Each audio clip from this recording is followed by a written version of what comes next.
ইতিমধ্যে শুরু হয়ে গেছে ফিফা বিশ্বকাপ 2026-এর ফাইনাল ড্র। ওয়াশিংটনে আজ নির্ধারিত হয়ে যাবে 2026 বিশ্বকাপে 48 দলের ভাগ্য। কার গ্রুপে কে, কার পথ কতটা কঠিন কিংবা সহজ, বিশ্বজুড়ে ফুটবল প্রেমীদের সব জল্পনা কল্পনার অবসান ঘটবে কিছুক্ষণের মধ্যেই। তাই তো ড্র শুরু হওয়ার আগে আর্জেন্টিনার কাছ থেকে ট্রফি নিয়ে নেওয়া হলো। হ্যাঁ দর্শক, আর্জেন্টাইন কোচ লিওনেল স্কালোনি বিশ্বকাপ অর্জনের সেই ট্রফিটি ফিরিয়ে নিয়ে এসেছেন এবং ফিফার ড্র মঞ্চে রেখে দিয়েছেন।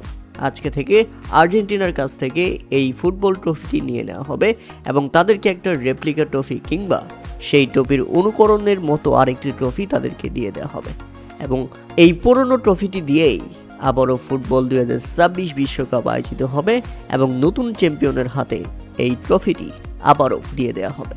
অনেকের মনে প্রশ্ন থাকতে পারে, ট্রফি দিয়ে সেটা আবার নিয়ে নেওয়া হয় কিনা, ফিফা বিশ্বকাপে চ্যাম্পিয়ন দলকে বিশ্বকাপ ট্রফিটি আবার চিরতরে দেওয়া হয় কিনা। না দর্শক, কয়েক মাসের জন্য নয়, চ্যাম্পিয়ন্স দলের কাছে ততক্ষণ পর্যন্ত থাকে যতক্ষণ পর্যন্ত না আবারও পরবর্তী বিশ্বকাপের আয়োজন শুরু না হচ্ছে। পরবর্তী বিশ্বকাপ আয়োজন শুরু হওয়ার ঠিক পূর্বে, যেমন আজকে ড্র হচ্ছে, আজকে আর্জেন্টিনার কাছ থেকে ট্রফিটা নিয়ে নেওয়া হয়েছে। এই ট্রফিটাই আবারও হাত বদল করা হবে পরবর্তী চ্যাম্পিয়নের কাছে।